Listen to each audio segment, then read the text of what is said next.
बिस्मिल्लाहिर्रहमानिर्रहीम। अस्सलाम वालेकुम नाज़रीन, फ़िदा दिल हूँ और आप डेली मैदान देख रहे हैं। मौजूद हूँ खैबर पख्तूनख्वा असम्बली में और सूबाई वज़ीर सैयद कासिम अली शाह साहब मेरे साथ मौजूद हैं। इनके पास पहले सेहत का कलमदान था, आजकल इनके पास तरक्की निस्वां और समाजी बहबूद का कलमदान है। चार्ज मेरा ख़्याल है शाह साहब ने अभी तक नहीं लिया। शाह साहब, ये जो इस्लामाबाद में हुआ PTI की क़यादत के साथ और पार्लिमान का तक़द्दुस भी सुना है कि पामाल हुआ, हम तो यहाँ पेशावर में होते हैं, क्या कहेंगे इस हवाले से? बिस्मिल्लाहिर्रहमानिर्रहीम। बिल्कुल इस्लामाबाद में जो है हमारी कौमी असम्बली में हमारे MNAs को अरेस्ट किया गया और मेरा तो ये सवाल है कि अयाज सादिक साहब जो हैं वो स्पीकर हैं, वो कस्टडियन हैं, तो क्यों वो इस चीज़ को रोक नहीं सके? क्यों वो असम्बली का जो रिस्पेक्ट है उसको डैमेज होने दिया उन्होंने? ये तो कानून की खिलाफ वर्जी है। असम्बली के अंदर तो किसी MNA को अरेस्ट नहीं किया जा सकता और इनको सोचना पड़ेगा, अयाज सादिक साहब को, इस मरकज़ी हुकूमत को सोचना पड़ेगा कि ये कहाँ पर गलत है। ऐसे ओछे हथकंडों से ये मरकज़ी हुकूमत ना कामयाब हो सकती है, ना PTI को कमज़ोर कर सकती है। ये जितना भी प्रेशर डालेंगे पाकिस्तान तहरीक इंसाफ के वर्करों पे, MNAs पे, MPs ने, इनमें उतनी हिम्मत आएगी, ये उतना ही जोश और जज्बे से अपने लीडर के लिए निकलेंगे।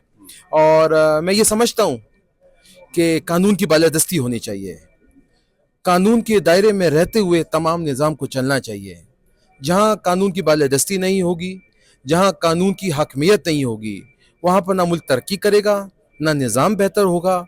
और आए दिन आप यही सुनेंगे कि आज यहाँ पर कानून की खिलाफ वर्जी हुई, यहाँ पर कानून तोड़ा गया, और फिर हम कहते हैं कि मुल्क बेहतरी की तरफ जाए, इन्वेस्टर्स जो हैं वो पाकिस्तान में आए। फिर हम कहेंगे कि जी पाकिस्तान के लॉ एंड ऑर्डर सही नहीं है, हमें अपने जो किबले हैं वो दुरुस्त करने पड़ेंगे, हमें कानून के दायरे में रह के निज़ाम चलाना पड़ेगा, तभी ये मुल्क तरक्की करेगा। और अयाज सादिक साहब को चाहिए कि वो इस्तीफ़ा दें, क्योंकि जब एक कस्टडियन अपनी जिम्मेवारी नहीं निभा सकता तो इसका मतलब यही है कि वो इस पोस्ट के काबिल नहीं है। शाह साहब, मैं आपसे ये नहीं पूछूंगा कि अली अमीन गंडापुर 7-8 घंटे कहाँ रहे। जब वो पेशावर पहुँचे तो फौरी तौर पर पार्लिमानी कमेटी का इजलास जो है वो बुलाया गया और साथ में हंगामी तौर पर खैबर पख्तूनख्वा असम्बली का इजलास भी बुलाया गया। जो पार्लिमानी पार्टी का इजलास था उसमें क्या हिदायत मिली थी ख़ुसूसी तौर पर MPs को, क्योंकि यहाँ पे बहुत गम व गुस्सा देखने को मिल रहा है। ये दूसरा तीसरा दिन है कि MPs जो हैं बड़ा सख्त तकरीर कर रहे हैं तहरीक इंसाफ की। देखिए जी, ऐसा कोई मसला नहीं है। CM साहब तो एक मीटिंग के लिए गए थे, कुछ देर रब्ता नहीं हो पाया तो जिससे एक पैनिक सिचुएशन क्रिएट हो गई, ऐसा कोई मसला नहीं था। पार्लिमानी बोर्ड का इजलास जो है वो हमेशा इजलास से पहले किया जाता है, ये एक रूटीन मैटर है। और इजलास जो था वो काफ़ी अरसे से ड्यू था, ठीक है। पहले इसकी तारीख डेट चेंज की गई थी, फिर उसके बाद ये इजलास रख दिया गया। और ऐसी कोई बात नहीं है, चीज़ें चलती रहती हैं, मामलात आते रहते हैं। बाज़ वक़ात पार्लियामेंटेरियंस जो हैं अपनी दिल की भड़ास भी निकालते हैं। और मसला भी यही है कि जब जलसे की इजाज़त दे दी गई 8 सितंबर को, तो फिर क्यों रुकावटें लगाई गई? मेरा सवाल ये है कि कानून किसने तोड़ा? जब इजाज़त भी थी, NOC मौजूद थी, SOPs बन चुके थे, फिर ये रुकावटें लगा के क्या कहना चाहते हैं कि क्या कानून उनके लिए नहीं, सिर्फ हमारे लिए है?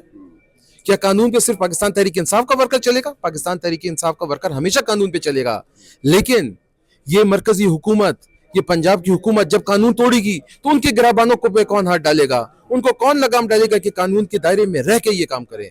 तो जब ऐसी हरकतें पाकिस्तान तहरीक इंसाफ के वर्करों के साथ, लीडरों के साथ होगी, तो ये तो फिर लाजिम व मलजूम है कि लोग असम्बलियों में आके बात भी करेंगे, आवाज़ भी उठाएंगे और शोर शराबे भी मचेगा। तो मैं फिर वही बात करूंगा कि कानून के दायरे में रहें ताकि निज़ाम बेहतर तरीके से चल सके। हाल ही में जो काबीना में रद्द-बदल हुआ है, आपकी जो परफॉर्मेंस है सेहत के शोबे में, तो क्या सोशल वेलफेयर में आपकी परफॉर्मेंस को देखते हुए ये फैसला किया गया है कि सोशल वेलफेयर को भी सेहत की तरह आगे बढ़ना चाहिए? बहुत शुक्रिया आपका कि आप ये समझते हैं कि सेहत में बेहतरी आई है।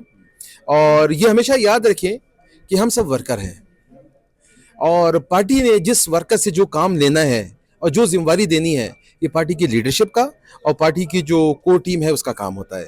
पहले इन्होंने मुझे सेहत का कलम ध्यान दिया, मैंने अपनी पूरी कोशिश की, और जो समरात हैं, जो चीज़ें हैं, जैसे पोलियो हो गया, डेंगू हो गया, वो आप सबके सामने हैं।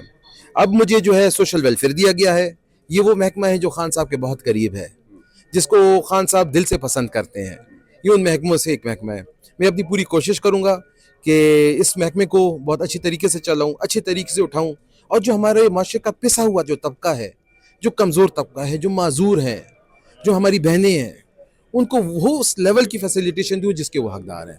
اور انشاءاللہ تعالی اللہ ہمارا حامی و ناصر ہوگا اور چیزیں مزید بہتری کی طرف جائیں گی. بہت شکریہ. Thank you G.